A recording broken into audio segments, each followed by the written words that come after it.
Welcome to the Broken Pie Chart Podcast, episode 322. I'm your host, Derek Moore. All right, we got to talk through, is this the bottom? Did it really bottom? Well, where's the market? Surprisingly to many, and I think I made mention on last week's show, there's been max bearishness. I mean, everything from, I've seen articles about the end of American dominance in the equity markets.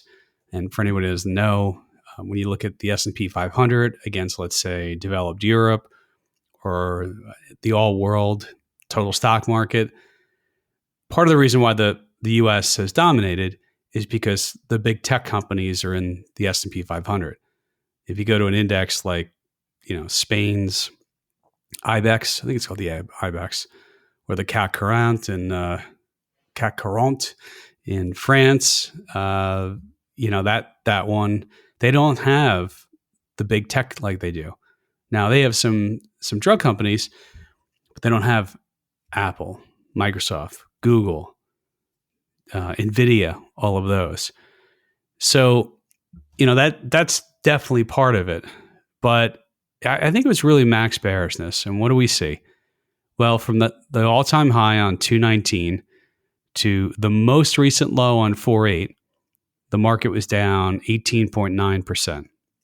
And I think intraday, it may have gotten down a little bit more. I could be wrong, though. I could be wrong on that. And then from the bottom, as of Friday's close, we were up 10.89% off the bottom. All right. I don't know. A lot of people didn't really see that. And I was going to say ESPN's fear and greed. ESPN does not have a fear and greed index. CNN's fear and greed index. Extreme fear was where it was. It's just fear now. But I think, things started to get very, very overly bearish. Now I'll get into the bear case in a second. But the fact that the market's up almost 11% off the bottom, and it's had a couple good closes, is constructive for equity markets, U.S. equity markets.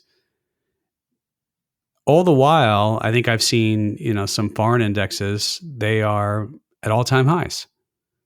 So you've got this sort of dichotomy in the market. Gold made another new all-time high. Yields have stabilized. They've come down a little bit. But I do think if you're making the bull case, and forget about the bull case, just remember what we've been saying here. Don't panic. Don't get emotional about the stock market. Most people probably will sell at the wrong time. We'll try and, if you sell out of everything, and then you got to be right twice. You got to be right on when to sell and then when to get back in. And all these people who are saying, well, I think I'm going to lighten up on U.S. equities. And there are some who are saying that, more than some. They weren't saying, oh, I'm going to sell everything on 219 at the all-time high. Like if they really knew what was going to happen in the markets, why didn't they just sell on 219, the all-time high? Why didn't they just sell the Mag 7 on December 17th, the Mag 7 all-time high? But it's definitely constructive. I mentioned before, we have this quant strategy that we run, and we look at many different volatility-based inputs. And that has still been, some of the stronger bullish readings we've seen since March of 2020 in our testing there. So, these are things. Look, I don't know what's going to happen with the market, and that's a strategy that people are not. That is sort of could be a piece of a portfolio, but what we've seen is those who have been able to weather the markets generally are rewarded. They're rewarded because they don't panic, they don't freak out when markets go down. As Peter Lynch says, if you're not okay with the 10% correction, you probably shouldn't be in stocks. Well, in this case, we had an 18.9% correction. Now, after that correction and then the subsequent rise, the close on Friday, we're basically down minus 10.07 from the all-time high on a close-to-close basis. So, we'll see. We'll see what happens there. But don't panic. And for those of you who have something like a hedged equity strategy, doing what it's designed to do, meaning the markets were going down, some of the hedges going up, helping to offset some of the decline and smooth out the volatility. So there are some encouraging signs. I mean, I think earnings season has been good. Some point I saw about 70 to probably 72 to 74% of the companies have been beating earnings, and they've been beating them on average by around 5%. That's good. And I've always been telling you, I mean, the mystery, I would say, as far as the future earnings, and they haven't moved that much, they're still pretty good. And we'll talk about margins a little bit later too, is that the analysts haven't really been comfortable trying to put out a new number. But so far, so good in earnings season. We do have a couple big names coming up. We have Microsoft, we have Apple this week. NVIDIA, of course, is later in the cycle. But we'll see. All right, a couple things to point out. One is that here's the bear case. Is it a bear case? I don't know. Like a lot of people point out that the market is sort of priced for perfection. And that's, I think it's lazy just to say that. And what do they really mean by that? Well, remember, a company's earnings are defined by their sales and their net profit margins. And then that winds up, that's the top line. You have your expenses, all your marketing cost, all your cost of goods sold, your, any number of things that you're taking charges on, your cost to run the business. And then you have these widgets that you sell, and you have a net profit margin. Morgan Stanley put out a note, and let's see, I believe this is Michael Wilson. Realized long LTM EBIT margins, that's earnings before interest and taxes, are at 17.4% today and are expected at 18.1% for fiscal year 25 and 19% for fiscal year 26. This is the one I look at, realized net margins. So I like to look at net margins. That kind of is the all-in margin, are at 12.9% today and are projected at 13.3% for 2025 and 14.1% for 26. Q1 25 is expecting 12.7 net margins for the S&P 500 before growing to 13 to 14% in second half 25. End quote from Michael Wilson at Morgan Stanley. And if you look at a chart from Morgan Stanley, net profit margins have been going higher. And, they're sort of at an all-time high. So if you're making the bear case on the markets, the bear case is there's no way that these all-time high net profit margins can sustain. Now, as I've said before, that the index is always changing. Like you can't look at the businesses that were in the S&P 500 back in the late 80s when they were, a telephone company and oil companies and more industrial companies. The net profit margins on NVIDIA, on some of the tech names are higher, and they stay higher for longer. So I'm not saying this is going to go down, but I'm saying if you're trying to make a bear case on a longer term basis about the growth in earnings, because it always comes back to earnings, you would say that, hey, look, net profit margins are pretty high. All right. Maybe that's the case. Maybe it's not. Remember 2 years ago or 1 year ago when net profit margins were high, and they said there's no way they can get higher. Well, they made a new high. So anyone who had net profit margins as an issue a couple of years ago didn't work out. Again, I don't know what's going to happen, but if I'm going to make the bear case, that's probably where I'm going to try and make that. Charles Schwab put out a piece, and it was labeled All Together Now. And what they did was they show a chart of the rolling 1 month correlation between the S&P 500 index and a basket of its top weighted components, and using historical volatilities for both the index and its components. Okay. So you can't see the chart, but I can. And it goes back to Jan 24. Is that a good idea just to show it back to Jan 24? I don't know.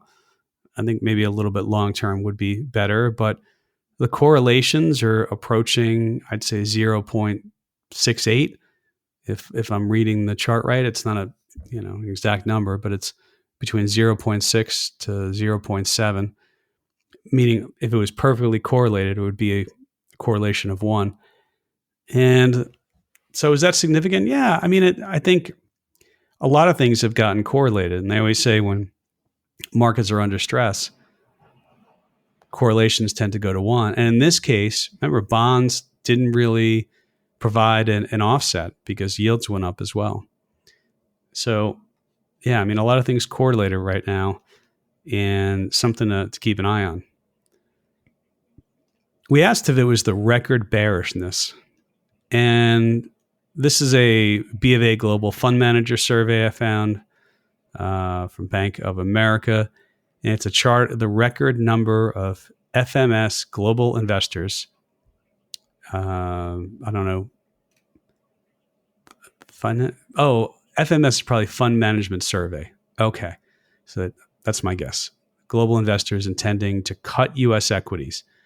By cut U.S. equities, they mean U.S. equity intentions want to overweight versus underweight U.S. equities. This chart goes back to 2001, and this is the most, based upon this survey, and I don't know how many managers they survey, want to underweight. So they intend to underweight equities. To me, this is a little bit of a contrarian indication because it's like, oh, again, now you're underweighting U.S. equities? Like, why didn't you do it February 19th? So, but sometimes, when these get very, very bearish, it's potentially, could be a time that equities will do well. We'll see what happens. I'll let you know in 6 months. But I think it's a good example of how you've got this max bearishness that's out there. Yahoo Finance had a graph out, kind of a cool graph. It's titled Wall Street Forecast Take a Massive Hit Amid Tariff Turmoil. S&P 500 Year-End 2025 Price Targets. Yeah, guess what? No surprise that a lot of these investment banks who were much higher are now much lower. And this always happens. This would happen if they started low and the markets were up. They'd be like, oh, now our new target is. So, they'll adjust these targets based upon where the market goes. But for example, Yardini Research went from 7,000 year-end target to 6,000. BMO Capital Markets went to 6,100. Previously, they were around 6,600. Let's see who else. Who's the low on here? 5,200 from JP Morgan. Wasn't JP Morgan? No, that's Morgan Stanley. The guy from Morgan Stanley was like overly bearish while the market's growing up. So 5,200 from JP Morgan, and that came down from around 6,500. So you're seeing the banks start to lower their forecast. Is that contrarian? Maybe that is contrarian. But this happens all the time, which is why these forecasts are really silly. And look, we put out not really forecasts. We put out predictions, we call it. We don't trade off them. We don't do anything with them. But at the end of December, Jay and I did it last year. You can go back and listen to that show. See how wrong we were probably on a lot of stuff. We're probably right on some stuff too. But what happens is when you make predictions, like if you're making a prediction right now, forget about what Jay and I did back in December. But let's say right now you're JP Morgan and you say, well, our year-end target is 5,200, which means they think the market's going down from where it closed Friday. Because it closed Friday, around 5,500. So they actually have it falling 300 points. But if you're really making a year-end target, what are you doing? What exactly are you doing? Well, what you're doing is, and actually, I don't know what they're doing, but I'm saying, like, in my mind, if I knew what the forward, so, it's end of April. If I knew December 31st what the forward 12-month earnings estimates were on the S&P 500, great. I would take that. And then I would say, what's the forward multiple? See what I mean? I could give you the earnings even. I could even give you the earnings, one of those two inputs that you'd really need. And you'd still have to guess what the multiple is going to be. And what I mean by that is, let's say earnings are going to be, I don't know, 280 or something like that. over, the next 12 quarters, the estimates. I'm making this up. I could look it up, but I won't do that. So let's say you're 280 and you say, well, I think there's going to be a 19 multiple. All right. Well, that puts the market around 53.20. But if you think it's 320 and a 19 multiple, well, that's a 6,000. You see how this works? But what if I say, well, I think it's actually 325, but a 17 times forward PE ratio? Well, that's only 55.25. What I'm saying is that I think all this stuff is pretty worthless. Nobody knows. And the fact that they all change based upon where the market's lower. So, okay, we're going to change our target from 7,000 down to whatever. All right. Don't get too caught up on that. Looked at something. This is real investment advice. There's a crest with a bird. Assume that's their logo. And this is posted on Isabel Net on Twitter. And this is a chart of the sentiment divided by VIX composite index versus the S&P 500. And the reason why this is interesting is sentiment divided by the composite index. I think it's divided by. It looks like the divided slash. Anyway, it's pretty low. And then you look at other times it's been really low. It's lower than 2022. And then, the market went higher. Lower than... No, it was lower in 2020. Obviously, the market was also lower, and then it went higher. And then you kind of look at, is this end of 2008? Yeah, right. Kind of end of 2008. It made a low before the market made a low, but it was pretty negative, and then the market winds up going higher. So, is this a contrarian indicator? Yeah, it might be. It might actually be. So, this is what I'm saying. Sometimes there's max bearishness. All right, let's play the bear for a second. Jeff Weniger I think he's from Wisdom Tree. I believe it's from Wisdom Tree. He said, he put out a tweet. He said, all those COVID refis. All right, I just said the word. I don't think they're still good doing the Joe Rogan treatment where they give you the warning or whatever, but I try not to say that. Those refis were 5 years ago during the never-ending 14 days to stop the spread. Millions of people with 3% mortgages stuck where they lived in 2020.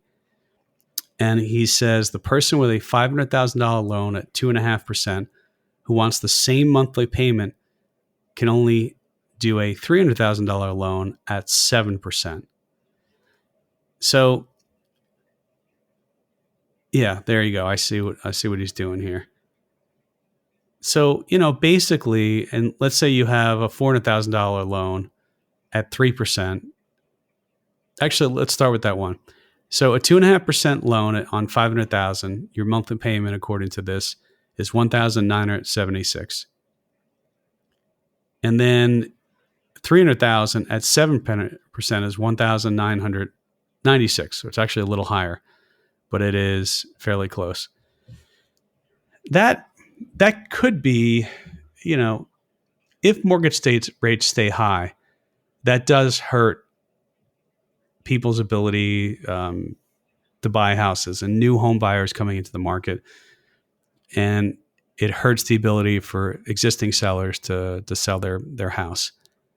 On the flip side, though, it does keep inventory off the market. It keeps supply off the market. Because to his point, if you have a 2.5% mortgage and you're like, should I give that up and get like a 7% mortgage or, whatever it is? Yeah, probably not. Probably not. Now, surprisingly, there's a lot of people who actually don't have a mortgage in the U.S. I don't know what the stats are, in Canada, or maybe some of our Canadian listeners can tell us. Although I think in Canada, the loans aren't fixed. I remember somebody telling me that. Somebody in Canada can let me know. You can email me at derek.moore@zegainvestments.com. That's derek.moore @ Z as in zebra, E as in Eddie, G as in George, A as in Apple, investments is up to you to spell correctly.com.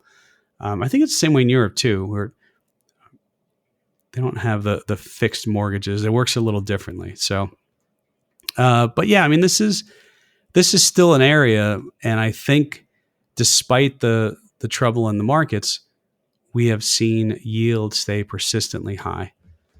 And I think that's one of the reasons why this administration has been kind of saying to the Fed, hey, you got to lower rates, although we know that the mortgage rate is really more determined by the 10-year Treasury than the market rates on or the Fed funds rate. All right, got to talk container shipping. So if you look at this is from Mike McDonough at Bloomberg, number of container ships sailing from China to the U.S., and this is in ships departing China en route to the U.S. over a rolling 15-day window. Okay, you can't see the chart. I can. And what you would see is that we are at the lows of the end of February. And so what does this mean? It means that not as many container ships are kind of making the route right now between China and the U.S. The capacity utilization is lower. It's actually followed down the reduced sailings, I guess you would say. But what about container ship prices? It's something I like to watch.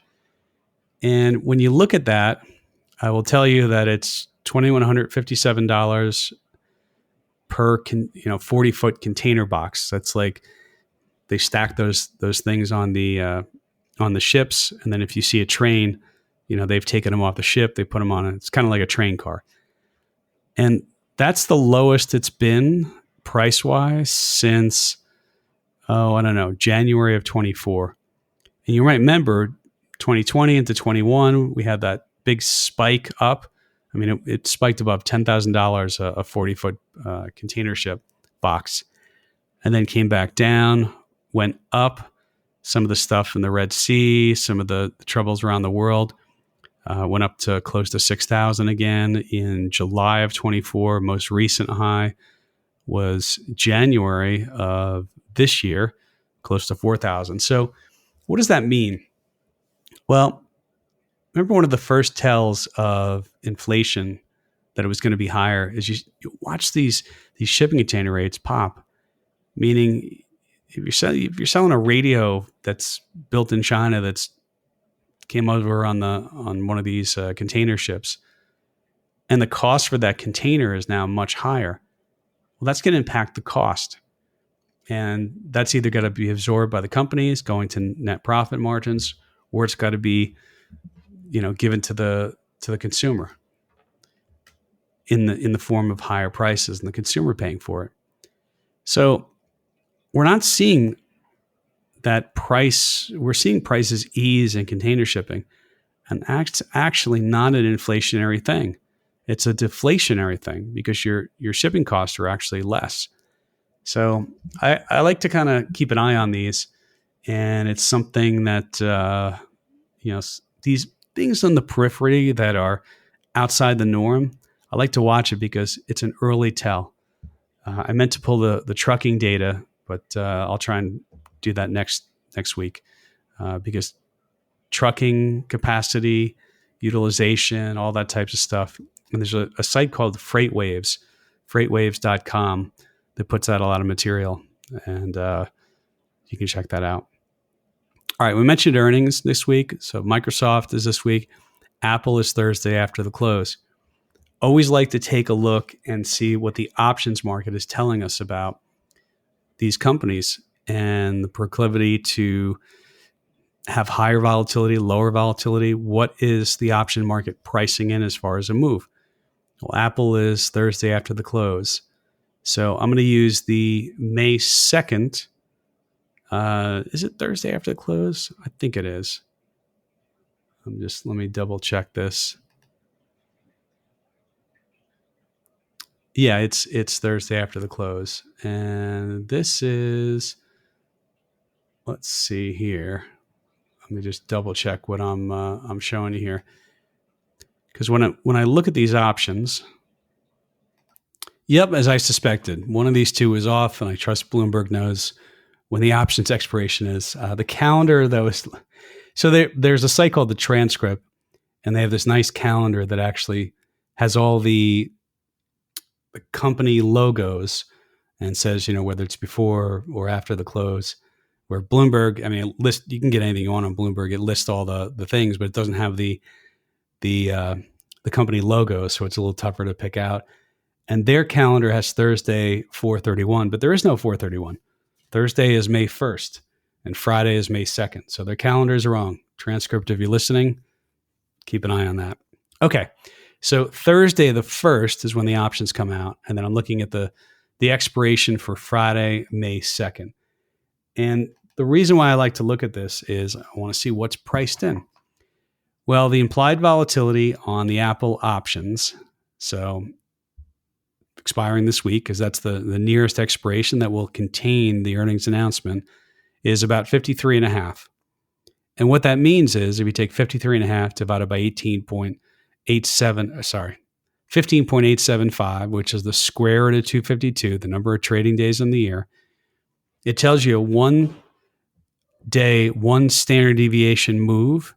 The expected move is about 3.37%.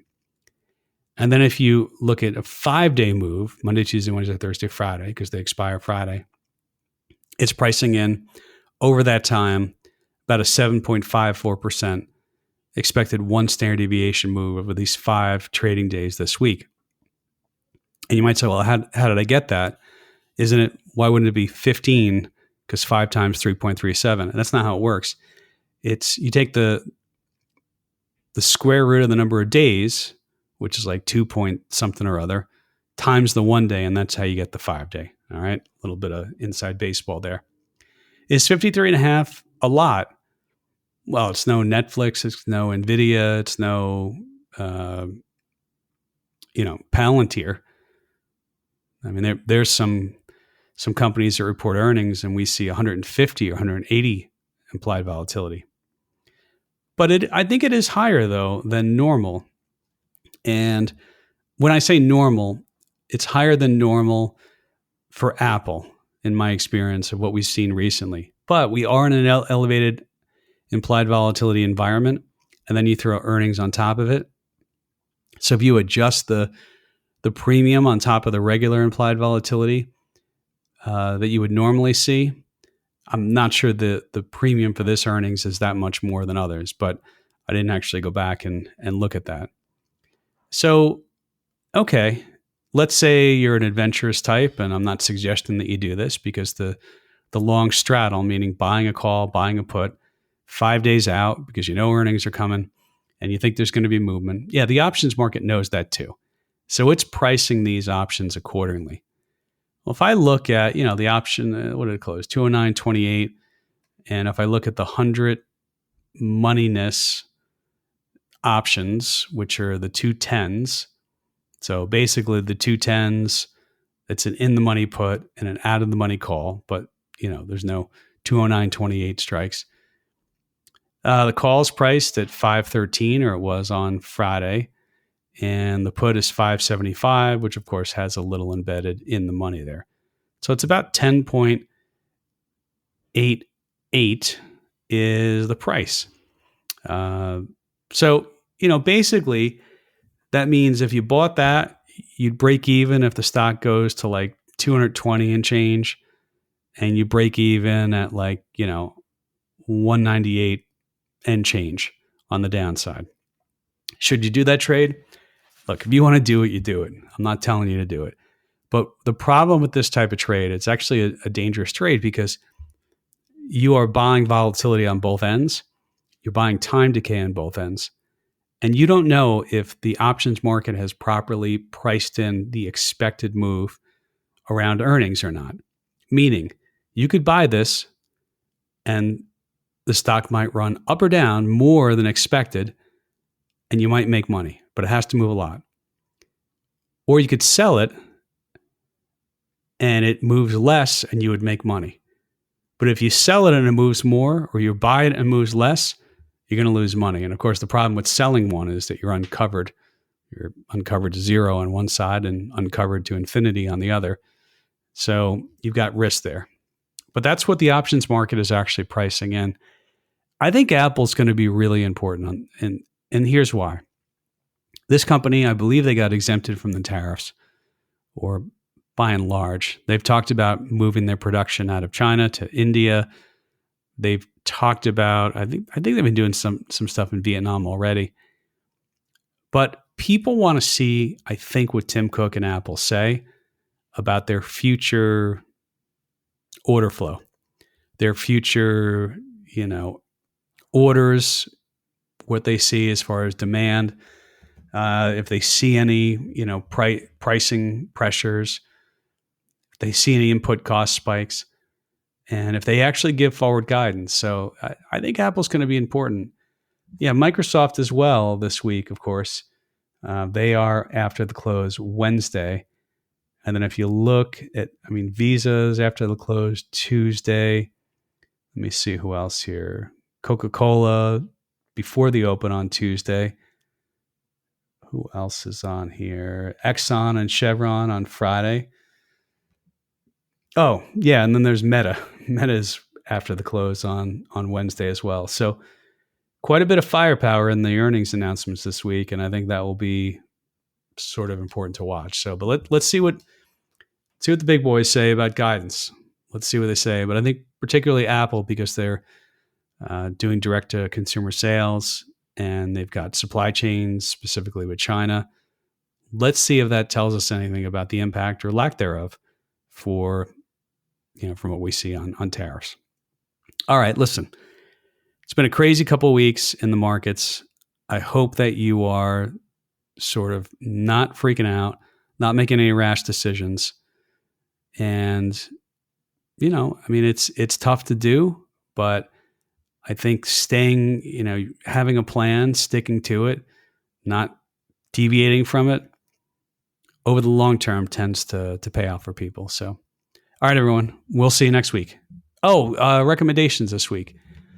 What did I watch? Did I tell you I was watching The Lincoln Lawyer? I think I did tell you that. And I got through season 1. What else did I do? There was something else. Oh, I started watching Survivor. I know Jay makes fun of me. People make fun of me. I'm still watching that show. What I do is I tape the episodes and I wait till it's in the last few weeks, and then I'll binge watch the episodes to sort of catch up. And I don't know. I like doing it that way. So yeah, I think that was basically it.